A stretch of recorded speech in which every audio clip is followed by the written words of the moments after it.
For over 8 years, I've been working as a mover back in Germany. That means that if someone was moving, doesn't matter which country in Europe, mostly Germany, Switzerland, Austria, we were helping them to get all the furniture wrapped up, bring back to the truck, transfer it or drive it across the country or across Europe and bring it back up to their flat or apartments, which are really common in Europe.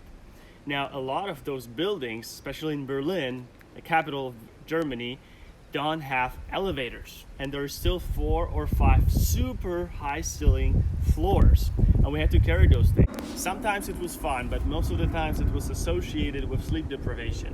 Why? Because usually we left the base or the office at 1 a.m. on Saturday night, and we got there at 8 a.m. or 9 a.m. We were driving for 5-6 hours in a bus, 3 of us usually in a truck, and then we have to start working all day long, and then we get a little bit of sleep because on Sunday morning we had to get to the final destination and start finishing the project. Now, I've been suffering from weak immune system my entire life, but not getting regular sleep, and not even, sometimes we were not even able to sleep for like 1 hour straight because we were having frequent stops, and it's hard to sleep when you are sitting, right? We didn't have beds in those trucks. So it really killed my immune system. I was getting sick 4 or 6 weeks all the time. I was constantly, I pretty much had constantly some sickness in myself, in my body. So I really get to understand what lack of sleep can really do to your body. And I had problems with my lungs, I had pneumonia a couple of times in my life. So it's really, really important. I found it after that it's really, really important to get enough sleep. Therefore, I want to recommend reading the book Why We Sleep by Matthew Walker.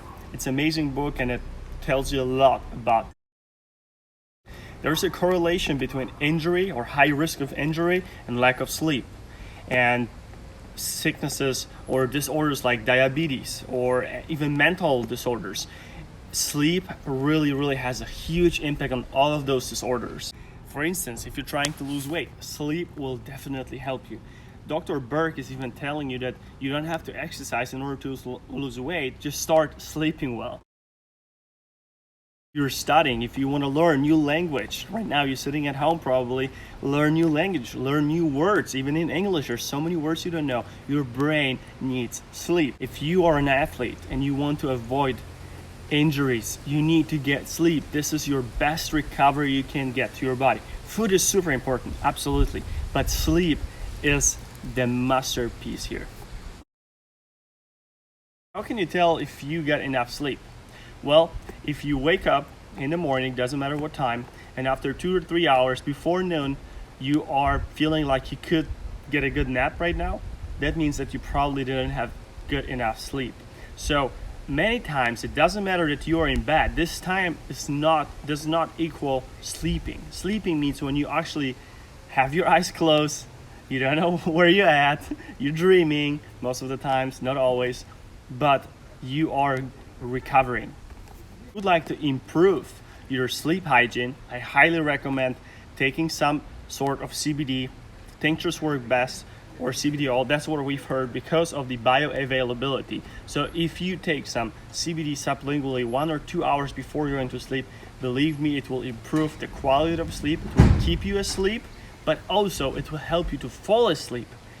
That is just working. Add this book to your library, get some CBD. You can still get our CBD at leafroyale.com. The post office is still working. We can ship it to you at any time. So definitely add those two to your sleep hygiene and sleep well.